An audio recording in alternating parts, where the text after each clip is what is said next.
All right, Devon, welcome to the Age of Trumpistan Part 2, and I hope you brought your MAGA hat today. Are you ready?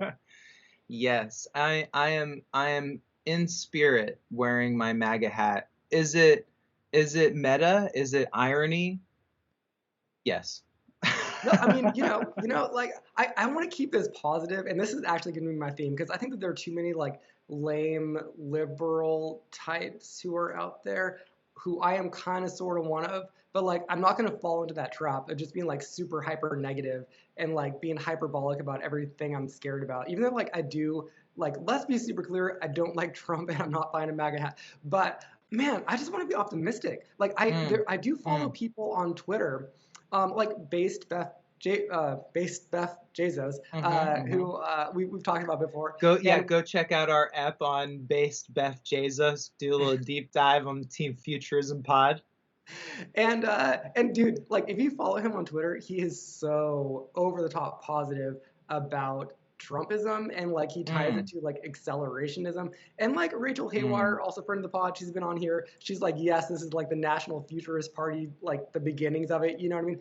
And like mm. I'm a little bit jealous of all this, I'm like, just in my I'm mind, kind getting of less naive excited. excitement. But just I'm jealous of that excitement. You know what I mean? And I kind of want to be Yeah. like, I want to be positive and optimistic about this thing that I'm so like primed to utterly hate. So, okay, I want to start out by talking about like the direction I want the country to go in and what maybe Trump could actually do to make those positive things happen. Maybe a little bit later on in the pod we can talk about like the negativity and maybe what went wrong and shit like that. But yeah, I want to start there. But before I totally steer the direction of this thing. What are Yeah. your like initial thoughts? What do you think? Are you at all optimistic, like genuinely, or are you just fully loathing? Your optimism is you are a Nazi for being optimistic. You are a Nazi. Okay. Dude, Me and 51% of the what are country, you yeah. talking about, man? I am a histrionic liberal. I'm Yes. freaking out right now, dude. My nihilism, I am so subsumed by nihilism that the mere mention of your positivity is triggering me at the deepest level.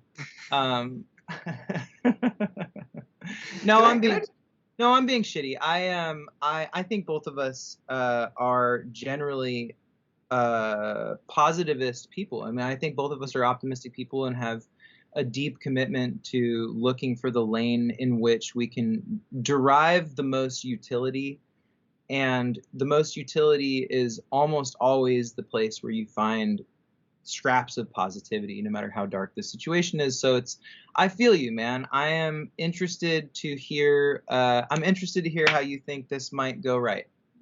Okay, great. Well, there's one little detail I want to start with that I think is so funny. I just love this. There's this chart. It's floating around Twitter today, but I've seen it for a while. Hmm. That in terms of like the economy, when they poll people, Hmm. when a Democrat is in office, Democrats always say the economy is doing great, and Republicans say Hmm. the economy is in the toilet. And then it Hmm. flips when the parties flip. And so Hmm. the whole thing like, is the economy doing well? And this speaks to like a lot of areas of society. I think it does just come down to the story you're telling yourself. And there's some Yeah. like something kind of profound about this that if you can tell yourself a story that things are going very well, that's the world you live in. You know what I mean? Hmm. Like at some Hmm. basic level, because the price of eggs goes up 50 cents or down 50 cents or whatever. Like it actually doesn't matter. No one in the history of the world has been bankrupt by the price of eggs ever because it's never that expensive. And so like, you know what I mean? Like referencing that, it's just like you reference it in terms of a broader narrative about how well you're doing. And you can always like take yourself out of your exact place and time and be like, damn, it's so good to be alive in 2024. Imagine being alive in 1824 or something like that Hmm. with like no running water, electricity, or put yourself in another part of the globe. The Like price of eggs is too high. we can be stoked about where we're at, but also still like seek a better future because there's always something better out there. But okay, let me jump in a little bit with my hot take with Please. where I would like the country to go. I just This is want to say something. this Oh, too go ahead. about the economy broadly is that I think that it to me it really speaks to the kind of tiered way that people vote in this country where like I think that if you have a sufficient level of education, and I think high school, like getting through high school and maybe into a little bit of college is probably enough. You get that the economy, quote unquote, is just such a crazy catch-all term for this ultra factorial web of systems. And Yeah. that like referencing, even just referencing that conglomeration of systems as a single word is insane. And Mhm. then to like try to tie that to a person is insane. It's insane. There is no relationship. I mean, there is, I suppose, but especially now in a globalized economy and the way that supply chain dynamics work Mhm. in industries like from automobiles, which are like 6-year lead time, to apples, which are 3-month lead time, right? Or something like that. Like the idea that a single president has the ability to affect the economy broadly in the moment that they are president is Yeah. insane. But it speaks to the tiered voting, the tiered kind of psychology of voting in this country, where like there's a bunch of people that vote on issues, and then there's a bunch of people that are propagandized, and that's it. Like, So during the course of that rant, there were like 5 places where I was gonna jump in and like say stuff and add stuff. I'm gonna absolutely hold it in, and I'm gonna jump right to the things, the list of what I would like President Trump to get done starting in 2025. This is just like an off-the-cuff list that I posted to Twitter and Substack. okay. I want to start here and see if you have anything to add, and I'm sure you do. But this was just like first things that came to my mind. I was like, I'm gonna feed out this positivity. This is what I want Trump to get done. So Yeah. here's a quick list. Okay. Let's hear it, dude. Wow. This All is right, big. 1, high-speed rail. Let's get some high-speed rail, Donald Trump. Let's build it. Let's do it. Okay. 2, Wow. cheaper drug prices. Mark And Cuban's already on it. Mark Cuban's already on it. This is something that the Democrats did start. Future Democratic nominee Mark Cuban. Yeah, that's right. Biden was making progress on this, so let's keep that going, Donald Trump. Decrease obesity rates. This is something that someone who I don't like at all, but RFK Jr. could actually maybe do, possibly. Ozempic's on it, Pete. Ozempic's on it. Right? Ozempic's on it. Okay. The fourth one, I think I'm on 4. Fund longevity research. This is actually maybe the biggest one, and we can maybe talk about this as a sidebar. But starting the next couple of years, there's data that just on Alzheimer's and other related issues, it's going to cost the federal government like $800 billion per year because of Medicare and Medi-Cal to keep boomers, surviving through having like brain-related issues. So we have to do something about that, and that is within the umbrella of funding longevity research. 5, decrease regulations broadly to make it easier to build, bring home prices down, to get that high-speed rail, etc. Interesting. 6, legalize weed. And, oh yeah, that'd be nice. Right, Kamala was going to do that, so Trump, don't see any reason why you can't either. And then my last one here, and I think you'll like this one. Avoid making liberals go crazy by further attacking abortion rights, gay rights, etc. Just don't do anything to further curtail abortion rights. Yeah. Do not do anything to curtail gay rights. They're too hard fought. Everyone's chill with them at this point, basically. Just be a classic evil Republican president, right? Yeah. You just move in shadows and pass a bunch of shady, post 9/11 style privacy clawbacks, and fund shadow coups in Latin countries. Man, come on, dude. What the fuck?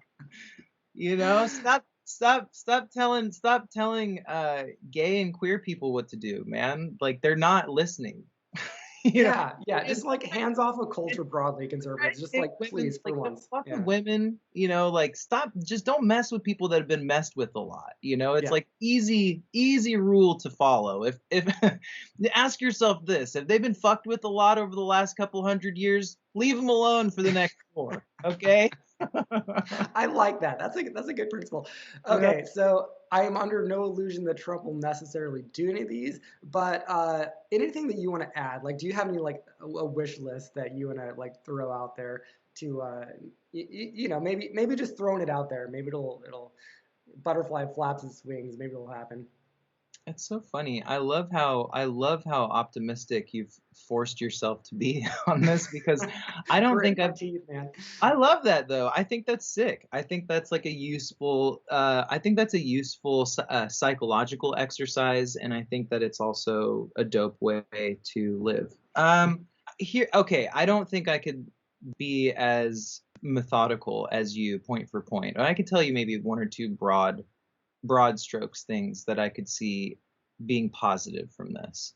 And it will dovetail us, if you don't mind, into the thing I want to talk about today. Do you have any final thoughts on this before I give my thoughts and lead us into the next topic? I just want to flag that it sounds like you maybe want to talk about RFK. I do want to talk about Elon. I want to have a minute where we talk about Elon. Oh, you I'm want to not talk about dead now, Elon? but Okay. Yeah, I could talk about Elon too. I okay. could, yes. And it's actually the same thing with RFK and Elon. And maybe we can stop here for a second too, which is that we do have a calcified establishment in government that is not representative of working class people in any functional way on either side. The Republicans are doing a pretty good job of signaling to working class people that they're for working class people issues, though they're not. I mean, the Democrats are not either, though. Mhm. And I've reflected a bit on this. I brought up last time, which is that Trump was like, hey, I'm not a politician. I don't really know any politicians. And I think that is a really dangerous thing because it's not a particularly fragile machine in its entirety, but there are parts of it that are fragile. Mhm. And there's people in those places that are stewards of that fragility and like allow small systems that are very important to keep running that undergird kind of the structure at large. But I think if you have someone like Elon Musk or someone like RFK who's kind of a fucking idiot but kind of a fucking genius, you know what I mean? Like maybe not RFK, but Elon, right? But they're outsiders. They're not politically motivated. They're not fundraising to get to where they've gotten, right? And that kind of is the difference between a politician and a business person, is that the I mean, politician. RFK is kind of by definition one of the most established politicians ever, Okay, just because of his family. I will just say that. you're absolutely true. I guess I'm really thinking a lot about Elon. He told the story to the world that he was an outsider, even though he so wasn't, which is hilarious. I don't think that Elon But he does the isn't. I'm an He outsider isn't. thing, which is He is an nice. outside thinker. That's a very nice way to put it. Yeah. Well, I mean, like I said, like I feel like, when you reference something that he's talked about, like we need to get chemicals out of cereal. I'm We like, do. Yeah.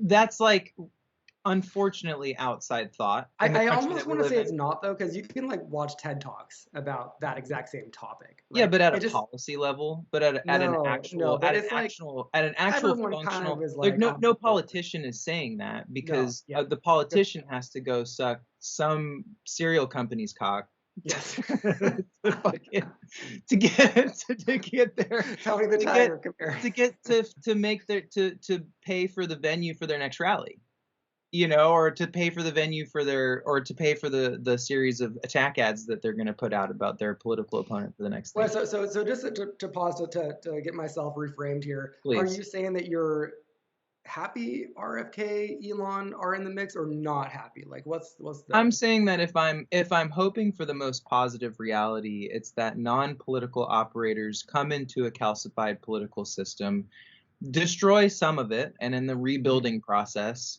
it makes a little bit more sense. I I like mean, that. like I'm okay with broadly, that. Yeah. I think you'd have a lot of people in government now and a lot of people in positions of power at places like the EPA, places that, protect from companies dumping chemicals into rivers and shit, being like, we don't need this to be dismantled.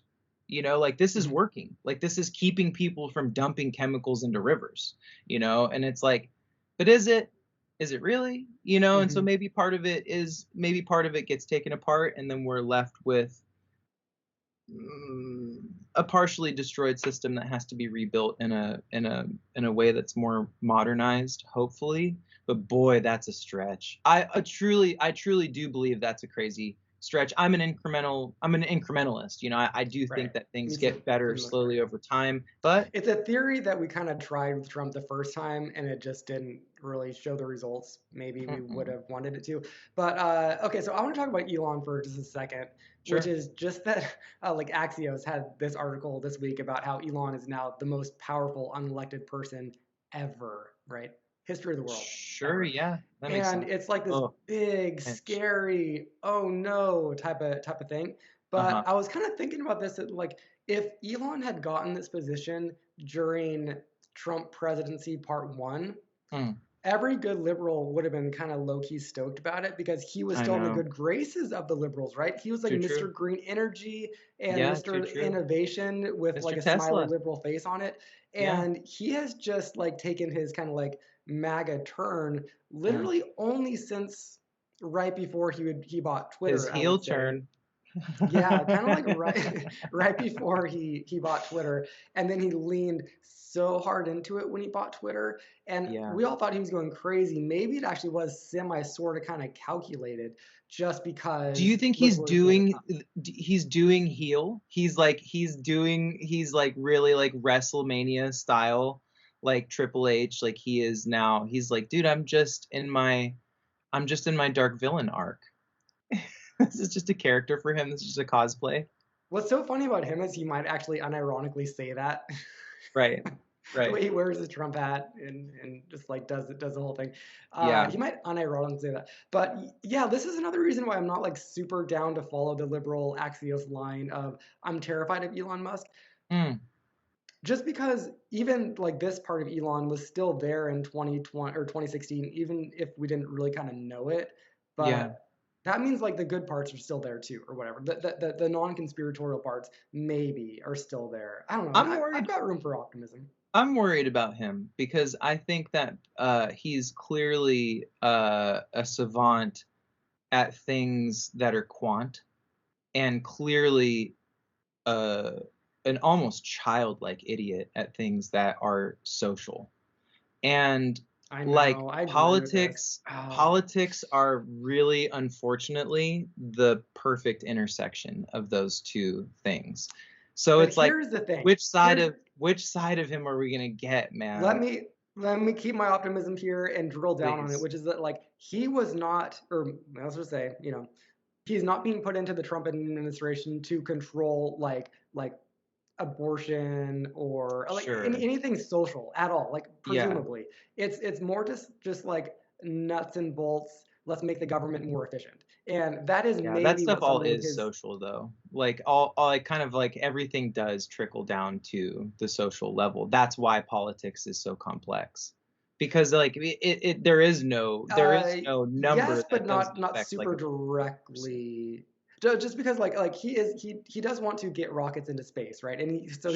he's been like doing MAGA rallies with all these anecdotes, which when he hears when he says them, man, it's like whoa, this is so like such a good point. Like he said Mm, that when he was launching one of his rockets, he couldn't launch because I think it was the EPA or something said that it was some absurd thing, and so mm. it was either like don't launch your rocket or do this silly thing, and he's got this like list of items like this Yeah. where it is just kind of like let's make all that kind of go away. Let's like Mm. just take a sec. Okay, one more note here. I just like one more. This like is maybe important. A couple months ago, You're there was an Elon pilled. article.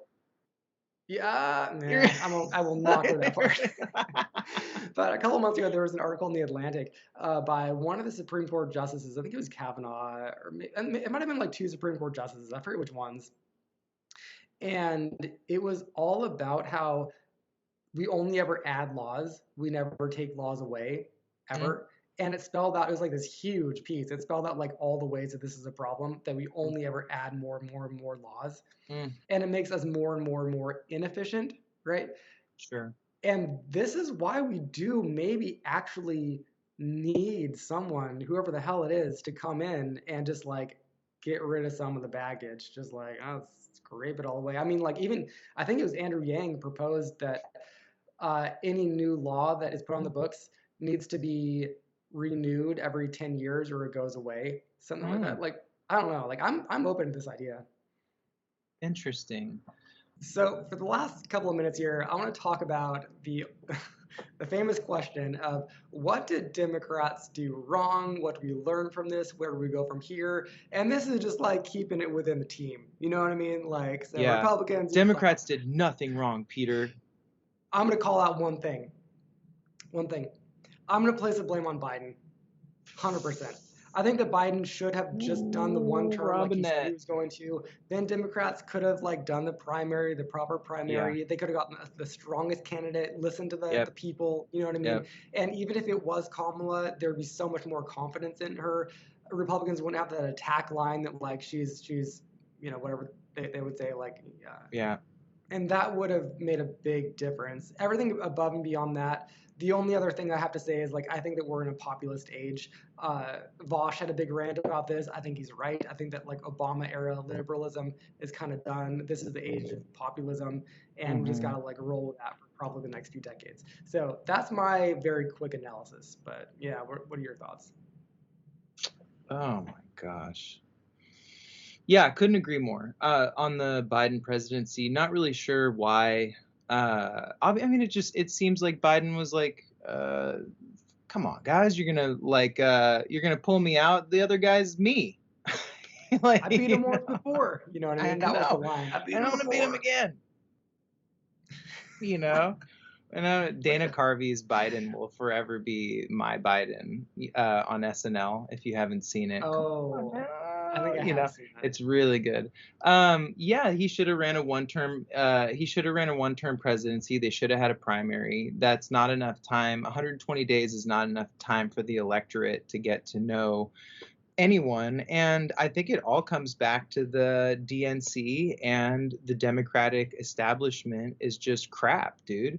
You got people like Mhm. Nancy Pelosi and Chuck Schumer that are ancient and not really with any kind of modern political philosophy that can be discerned. Just a lot of folks too that are too tied in with the defense contracting industry, with Wall Street, with big pharma companies, whose entire, you got that kid, the Harvard dropout 22-year-old kid just released this app where you just mirror the trades of stock makers, right? Oh, Oh, I'm whoa. sorry, lawmakers, of I gotta look this up. lawmakers.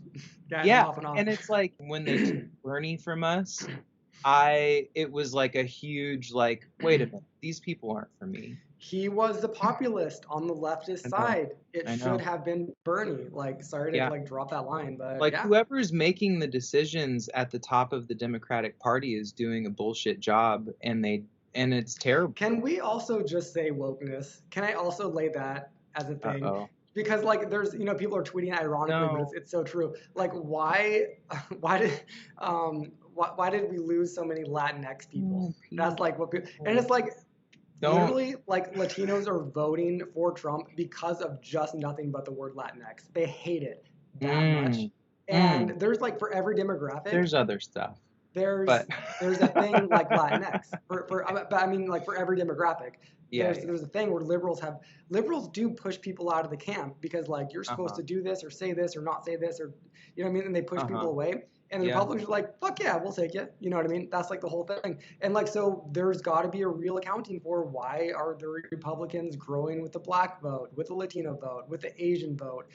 I think it was 65 plus that moved towards the Democrats. That was like maybe the only age group, 65 plus. I think it was the boomers.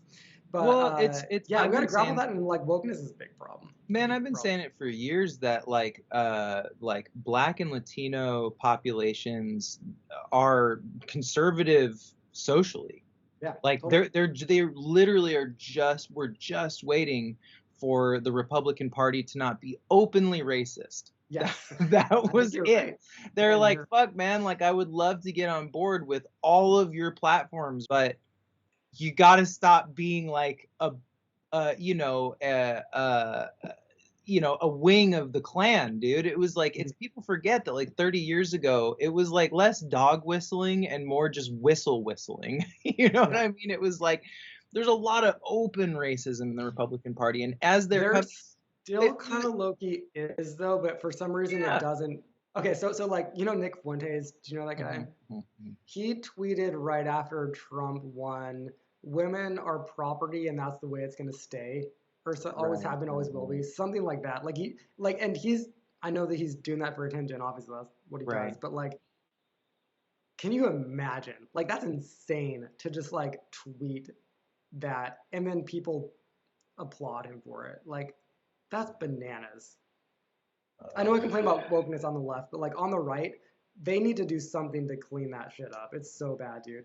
I mean, it feels like they do feel like countervailing forces in a certain way. It feels like there's a pettiness to right-wing politics right now that feels like I just remember being bullied by so many people that were coded with that particular brand of assholery, where it's just like, yeah, because I know it's gonna get under your skin. And I'm like, don't. And as an adult, I'm like, well, that makes you a loser. But it is just like this little kind of, oh, I'm gonna say something because I like that it upsets you. And then Yeah. on the other side of it, I feel like you've got folks that are bending over backwards in ways that are just unnecessary, and it feels almost commensurate on either side, like the pettiness of both of these extremes to kind of be like, you should really be caring about this thing that I care about right now. And it's like, Mhm. yeah, most people don't though. Most people are pretty aware that they have autonomy and you have autonomy and you can kind of care about whatever the fuck you want. And if there's intersections between our interests, then that makes us allies or friends. And if there's not, that makes us nothing to one another. You know what I'm saying? Like Yeah. it feels like the reasonableness of that energy is lost. And in the Democratic Party, I think, well, I'm going to say something that I think people will hate, like liberal people and Democrats generally will absolutely hate. But when identity becomes a huge part of the platform, and you could take queer folks, trans folks, gay folks, and put them all into a group. And then let's just think of how much of the population those people represent, Mhm. right? And it's like it's a representative democracy. This is the way the system is built. It's to represent the most people the best, not everyone perfectly. We need everybody to have rights. Nobody gets to get their ass kicked and not have consequences for it. Nobody gets to be discriminated against generally. And that's enshrined in the law in almost every situation. Mhm. And we're always protecting more. We're always clawing more protections for people more. But every once in a while, some faction of some weird wing will claw back some. But it's like it's in a wave of Abortion. it's abortion, right? Yeah, but it's in a wave. It's in a systematic wave of us continually clawing more rights, more rights, more rights for people. But the problem is in the Democratic Party, I think how much of the perceived voice of the party is speaking to a huge minority of the population. Like you still have a lot of just normal. No, I see normal's bad. Um, you have a lot of people that are falling really close to the mean average of what a typical human life looks like in the United States. Those people don't care mostly about things on the fringes. And if the party doesn't understand how to speak to folks that are having a more normalistic experience of life, that aren't having exotic problems like being queer in a rural area, or being particularly disadvantaged in multiple different ways. That's actually not the common experience for most people in this country. And the Democratic Party has taken it upon itself to be the protector of the fringes, and saying to people, hey, we're gonna scoop you up if you're falling through the cracks. We're gonna bring you up into the Unless you mainstream. say the wrong thing, because if you're a black Mm, guy like mm, Coleman Hughes and you say the mm, wrong thing, Coleman Hughes is like kind of a heterodox guy, you know what I mean? But writes uh-huh. for the New York Times, etc. But like he's out of the Democratic good graces because he also writes for the Free Press and Quillette, and he's heterodox, and like he's not all in, wasn't all in for Kamala, and like that's our problem. that we kick out Yeah, people like well, that. but that's what I'm saying is Like you can have like be the correct type of person, but have the wrong view, and you're gone. right, You're gone from the but party. then that becomes again like what I'm talking about, where the fringe of the party occupies an outsized voice Mhm. in the overall voice of the party, because at the end of the day there's plenty of room for fringe people, but you can't allow them to occupy the lion's share of the messaging, right? Can Like I you can make it part of the democratic platform to make sure that trans people have rights, to make sure that gay people but are they do have protected. rights as a thing, and like No, but I'm just saying, but then like, in a oh no, progressive I way. know what you mean. But like when people do have rights, and then they're still like out there being like, we need rights. It's like, dude, you have rights. Like it seems kind of silly. You know, And it seems disingenuous. I'm all for every group that emerges and says, I want more franchisement in Mhm. society.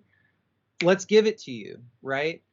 I get it, but Let's make like that, there's a real but like then you do let's hit make that. lines where you can't there are conflicting rights. This is like what it Mm, actually comes down to. mm, Women's rights fundamentally conflict with trans rights, and no one talks about that. On the mm, left, on the right, mm, they talk about that. Yes, we want to have women have rights, and yes, we want to have trans people to have rights. But where they conflict, we want women to win because they're the larger group, and because mm. they're the vulnerable group here. Because we're talking about natal males in women's spaces, and the vulnerable group in that situation is not trans people, it's the women. Like they But are see, the even then, vulnerable it's group, like and like the we're left cannot have that conversation, and that is so bad. And I completely agree with you, because I'm not educated enough to really have a fulsome version of that debate in miniature with you right now. But what I am able to understand is that if there's an area of conflict within an ideology, that most people are willing to have a reasoned discussion and not say, well, out of hand, that subject is off limits.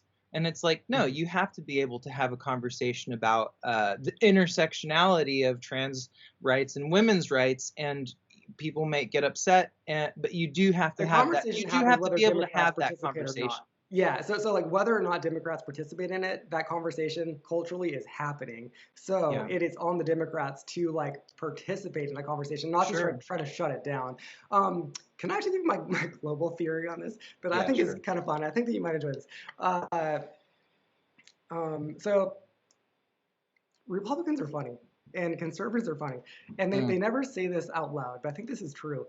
I think that they are utterly terrified of any sort of social progress, and they act like it. So like they actually think that, Democrats, like yeah, liberals, sure. we kind of like pretend like, oh, this is so scary, the right is going to take away these rights, and oh no, Right, like right, right. and like we do all this like hand wavy, we're scared stuff.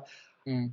But we never think actually truly that the whole entire society is going to crumble and we're going to go away as a population, as a Oh nation, yeah, yeah. if They're chicken conservatives little. They're win the they're war. having a chicken little moment. On The the sky is Republican falling for side, them. yeah, they think that Yeah, like our way of life is going to be over, yeah. Well, and it our is. society is going to crumble, and we are That going to it be won't. Rome. Like we're going to Yeah, turn into that's Rome. stupid. And I so hate like there that. is this like and I don't I have a whole Substack account about why I don't agree with this Right. idea, but like they actually believe it that Rome fell because of decadence. Yeah, yeah, Like yeah. liberalism and decadence, Right. and Yeah. we are the next Rome. Yeah. And like, Hurricane Irma was because gay marriage, dude, Fucking yeah, come and on, that's man. a great example. And they actually believe this, and so that is why they fight so hard. And so when Democrats lose elections, we're like, oh God, what did we do wrong? They literally have this exact same conversation. Right. On the Republican side, when they lose elections, they're like, they're evil. They cheated. We have to get them Yeah. next time. We gotta Yeah. fight as dirty as Yeah. possible, and we're gonna win because we are right, and we do not want Yeah. our society to fall. Right. Right. And like that's stupid, but I like want I think that's literally what they think. Let me this is so great. This bookends me into my what I wanted to talk about today, which is my central point in all of this, which is the histrionics of the aftermath, Mhm. right? And like I can't express enough to my Democrat, liberal, leftist brothers and sisters. I'm there. I'm not even like a centrist person. I'm a almost far left person in almost every way except for a couple like pocket issues. But if you're, you know, it's okay to have a knee-jerk reaction to something like this happening. That's okay. You know, you've got to forgive yourself that. The thing, whatever your series of intellectualizations and emotional reactions and decision making chains, and especially the things you talk about afterward, those are all yours. Those are all agent decisions. And if what you are doing is you're going on Instagram or you're going on wherever, whatever platform that you have a voice on, and you're saying things that are agitating people, whether it's people on your side or people on the other side, you need to shut the fuck up for a week. You need to shut the fuck up for a week. Okay? Like, you need to take a week and chill out, because at the end of the day, we have to figure out a way to communicate with each other. And there's histrionics on both sides, and it's because everybody is being so thoroughly propagandized. Yeah. Not and second order and being second order propagandized, where they're being propagandized by their own friends and family with propaganda that you don't know where it's from, man. Mm-hmm. You don't know where any information comes from anymore. And whether it's blowing out your perspective on a global event or blowing out your perspective on a domestic event, if your perspective is all blown out and you feel like you just need to rage against the machine, do it privately. Because as a country right now, everybody's really agitated, and rightfully so. But at the end of the day, all of the people that live in this country are your brothers and sisters. It doesn't really matter if they're old white men or poor black children or queer people or trans people. What about the enemy within, Devon? What about the enemy Dude, within? I'm saying, like, that is the energy that you can't allow to foster in this country. And I think Democrats think when they and left It is a problem that people vote for that, the guy who says the enemy within, right? It's a huge problem, but the bigger problem is that if we have a histrionic media landscape for the next 4 years, then it turns all of it's like the headline creates the reality.